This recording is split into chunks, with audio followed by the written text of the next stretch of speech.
وعلیکم السلام ورحمۃ اللہ وبرکاتہ۔ جن چیزوں کی طرف انسان کی قلبی طور پہ رغبت ہوتی ہے، عمومی طور پہ ان چیزوں کے فضائل شریعت میں بیان نہیں کیے جاتے کہ وہ کام تو انسان نے ویسے ہی کرنے ہیں، جیسے کھانا ہے، پینا ہے، سونا ہے، ٹھیک ہے۔ اور جو کام نفس پہ گراں ہوتے ہیں، بھاری ہوتے ہیں، ان کے فضائل پھر بیان کیے جاتے ہیں، جبکہ وہ کام شریعت کے ضروری کاموں میں سے ہوں، جیسے نماز ہے، روزہ ہے، حج، زکوٰۃ وغیرہ۔ اب زہد کے بیان میں ہم نے یہ پڑھا کہ بندہ حرام سے بھی بچے، اور جو کام حلال ہیں،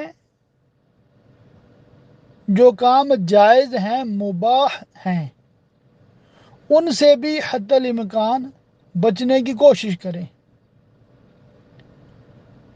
مگر یہ ہم نے کہیں نہیں پڑھا کہ جو کام ضروری ہیں ان سے بھی بچیں۔ ایسا تو نہیں ہم نے پڑھا بھی نماز بھی چھوڑ دے، روزہ بھی چھوڑ دے، اس کو زہد نہیں کہیں گے، ایسے ہی ہے نا۔ اب دیکھیں، ایک بندہ شادی نہیں کرتا، کیا اس کا یہ عمل جائز ہے یا ناجائز ہے؟ اس کو اپنے نفس پہ پورا اعتماد ہے، مرد ہے یا عورت، پتہ ہے بدکاری نہیں کریں گے اللہ کی رحمت سے، کوئی ضرورت نہیں ہے شادی کی، کوئی ضروری بھی نہیں ہے اسلامی لحاظ سے، مباح ہے اس کے لیے۔ اگر وہ اس کیفیت میں ہے، اس کیٹیگری میں ہے کہ نکاح کرنا اس کے لیے مباح ہے، اس کو شہوت نے اتنا تنگ نہیں کیا کہ اس پہ نکاح کرنا واجب یا فرض ہو جاتا، اس کو گناہ میں پڑنے کا اندیشہ ہی نہیں ہے، اس کے لیے کیا ہے؟ مباح۔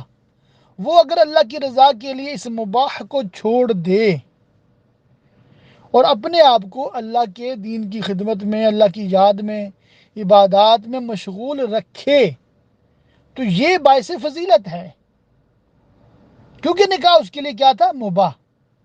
تو مباح کو چھوڑنا گناہ نہیں ہوا۔ مگر جب اس نے نکاح کر ہی لیا، اب اس پر اپنے نفس کا بھی حق ہے اور بیوی کا نفقہ بھی واجب ہو گیا۔ اب اگر کمانے نہیں جائے گا، بیوی کو نہیں کھلائے گا، خود تو بھوکا بیٹھا رہتا ہے، روزانہ روزے رکھتا ہے اور سحری افطاری میں بھی کم کھاتا ہے، مگر بیوی کو بھوکا مارنا اس کے لیے ہرگز جائز نہیں ہے، تو اس کو کم از کم اتنا کام کرنا، پیسہ کمانا لازمی ہوگا کہ بیوی کا نفقہ وہ پورا کر سکے۔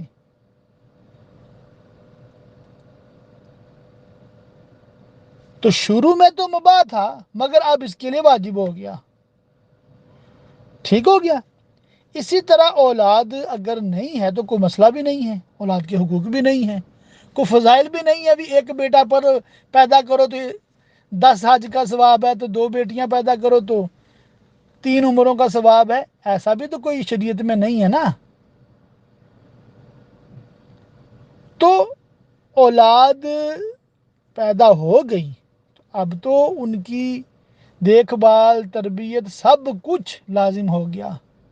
اب اگر بھاگے گا ان سے تو مجرم ہے۔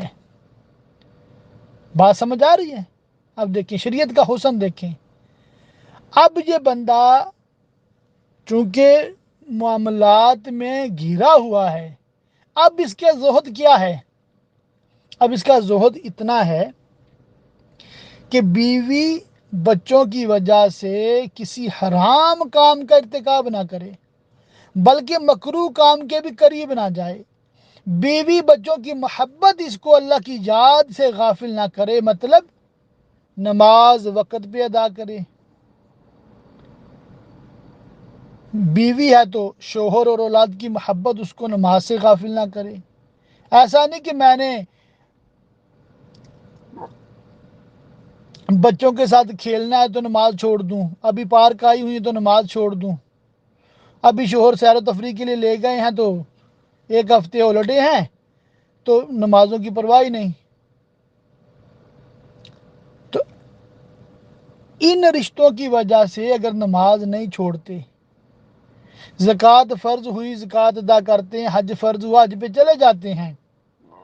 ایسا نہیں ہے کہ بیٹیوں کی شادی کرنی ہے تو بیٹے کی منگنی ہو گئی ہے تو اس کے لیے مکان بنانا ہے تو میں حج پہ نہیں جاتی۔ اگر ایسا نہیں ہے بلکہ شریعت ہی پیش نظر ہے، اللہ کی رضا ہی مقصود ہے، تو ان رشتوں کو جتنا اللہ تعالیٰ نے اجازت دی ہے اتنی اہمیت دے، اس سے زیادہ اہمیت نہ دے، اور اللہ تعالیٰ کی نافرمانی والے کاموں میں مخلوق کی اطاعت بالکل نہ کرے، چاہے وہ شوہر ہے، بیوی ہے، بچے ہیں یا والدین ہیں۔ تو اگر کوئی اس طرح زندگی گزارے کہ اس کے پیش نظر شریعت ہے اور جو شریعت نے اس کو لازم قرار دیا ہے ان کاموں کو کرے، جن کاموں سے بچنا لازم قرار دیا ان سے بچے، تو انشاءاللہ تعالی یہی بندہ اسی دنیا میں رہتے ہوئے عابد و زاہد ہے۔ مثال کیا ہے؟ جیسے دریا میں کشتی ہے، دریا میں کشتی ہے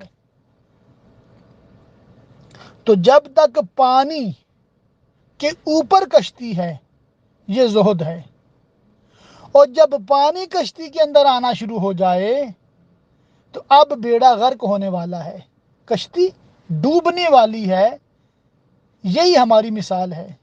ہم دنیا کے اندر ہیں، ہم دنیا کے اندر ہیں اور شریعت کے مطابق چل رہے ہیں تو کوئی مسئلہ نہیں ہے۔ شادی کرنی ہے شریعت کے مطابق، بیوی بچوں کے حقوق شریعت کے مطابق، والدین کی اطاعت شریعت کے مطابق، بہن بھائی دوست احباب ساری سوسائٹی کے ساتھ ڈیلنگ شریعت کے مطابق، نو پرابلم۔ جب ہم نے شریعت کو پس پشت ڈال دیا، یہی دنیا ہمارے دل میں آ گئی، ہمیں دنیا کا لالچ آ گیا، ہم نے دنیا کو ترجیح دینی شروع کر دی دین پر، اب وہ کشتی والی مثال ہے کہ پانی کشتی کے اندر آ گیا ہے، اب بیڑا غرق ہو جائے گا۔ تو یہ ہے اصل زہد، تقویٰ، پرہیزگاری جو میں سمجھ سکا ہوں۔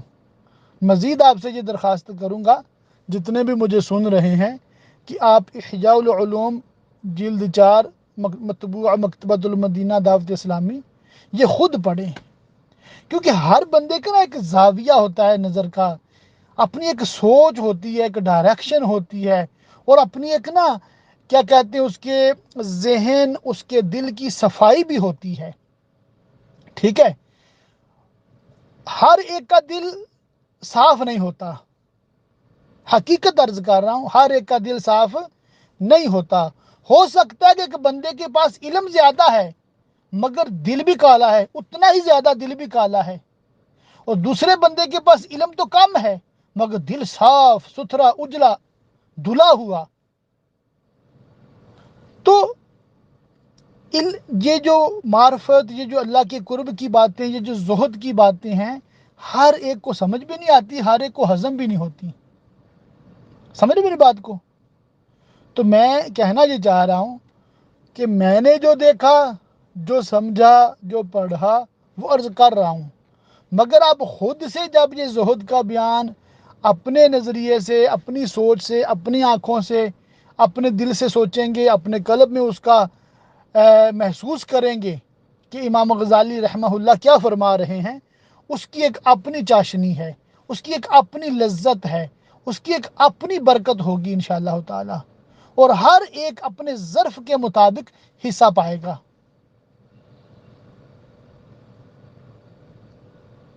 اللہ تعالی ہم سب کو دین کو سمجھنا آسان بنا دے، ہمارے قلوب اذہان کی صفائی فرما دے، ہم نیک بن جائیں، ستھرے بن جائیں، اور ایسے بن جائیں کہ اللہ تعالیٰ کو پسند آئیں۔ بس ہم سے اپنی رضا والے کام لے لے، ہمیں دنیا اور آخرت کی بھلائیاں عطا فرمائے، آمین۔